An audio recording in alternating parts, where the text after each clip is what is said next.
Let's talk about Inscryption, one of the best games I've ever played, one of the most unique games I've ever played, and one of the hardest games to talk about without spoiling a bunch of the game. So I'm going to do my best to go over why I think this game is so great and why you have to play it without giving any spoilers to the story, anything like that. So I'm not going to show much, but I hope I encourage you to play this game if you haven't yet.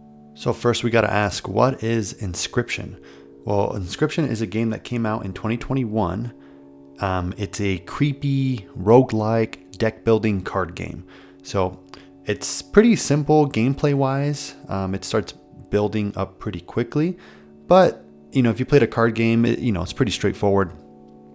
But Inscryption, where it's different, it's its atmosphere, its story, and its complicated layers. It goes places, and I say this a lot, but it goes places that you don't expect in any way. If you know nothing about this game, you go into it, you're like, wow, this is cool. And then it goes places you just could not expect. There's no way you could predict it. And that took me for such a ride.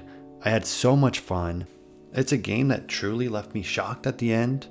The twists and turns, the lore, it left me thinking afterwards. It definitely a conversation starter with other gamers. I made my friends play it, my girlfriend play it. I at least beat it 5 times. And it's one of my favorite aspects of it that we'll get into is it's kind of creepy. It's a creepy game. There's no jump scares, stuff like that, but visually and with some of its concepts and lore, it is a little bit scary. But again, it's nothing like Resident Evil, Silent Hill, but it's just a cool atmosphere. So what is the gameplay actually like? Well, the actual card game of it, at least in the first part of the game, slight spoiler, is you have 4 spots to play cards. So does your opponent. You get to see what cards are going to come up with next, but you play cards and you sacrifice cards in order to bring out more powerful cards. So you bring out your little squirrel card, and then you'll bring in a wolf. You need 2 squirrels or 2 of anything to sacrifice into that. And each card has individual health and attack power. Now, the whole goal is to take down your opponent's cards and leave open spaces on the field where you attack their field directly, almost Yu-Gi-Oh style. And you have that scale there on the left side of the screen where you're trying to get their scale to touch the ground or touch the table, which would be 5 points of damage if you haven't been hit. So you kind of go back and forth. It might seem very simple, but it's super fun. You have items that you get to work with. You can have a whole bunch of variety of cards. Eventually, you get to upgrade cards with sigils that give you abilities, such as avoiding the cards in front of you, instant killing cards, things like that. And there's so much build variety. Again, every run that you do is going to have a different deck. And that's a very important thing to talk about with this game, because I've seen a lot of this talk is it's a loop concept, meaning you are meant to lose. You are going to die, and that is okay. That is part of the gameplay. I promise you, the game is not super hard.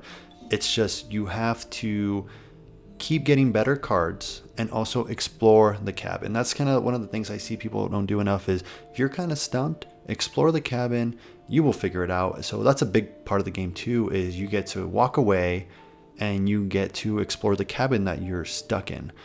And you get to solve puzzles outside of the card game, which is super fun too. There's a lot of secrets, a lot of puzzles that I missed my first time around, which added a lot of replayability to the game. With the game itself, the core gameplay, you get to maneuver across a little board where you get to decide, what kind of battle you want to do, what kind of upgrades you want to do. If you want to combine cards, dispose of some cards. There's also a little totem that you get to choose power-ups for specific types of cards of your choice. Again, gameplay, pretty straightforward. But as I mentioned earlier, this is just Act 1. All I'm showing is from Act 1. There are 2 separate acts in this game where the gameplay changes quite a bit, but I really, really hate spoiling stuff, and I want you to experience this whole thing for yourself. So I'll just leave it there in terms of the gameplay.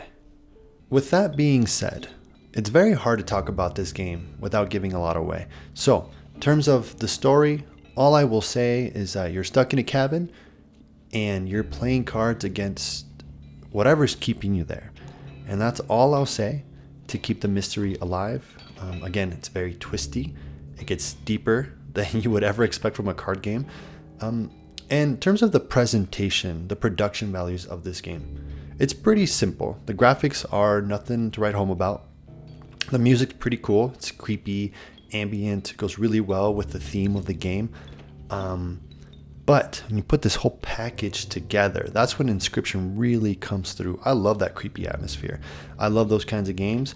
And that for me took this to another level. And again, this whole package of Inscryption is something truly special and very unique game that I feel like, you know, if you're a pretty hardcore gamer, you don't stick to one thing, give this a shot, especially if you love card games and all that. But even if not, give this game a shot. I promise you, you will love it. Get through it, even when you feel you're stuck. And again, I've said this a few times, but there's a lot of replayability to this game. There's a lot of mods now. Casey's mod specifically, where you get to do challenge runs. You can add more, you know, a lot of factors to make it harder for you, and it's a lot of fun. Again, Inscryption, one of the most unique, amazing games I've ever played. Please play it. Take it for a ride. Let me know what you think in the comments below. Hope you liked the video. Please leave a like and subscribe, and I'll catch you on the next one.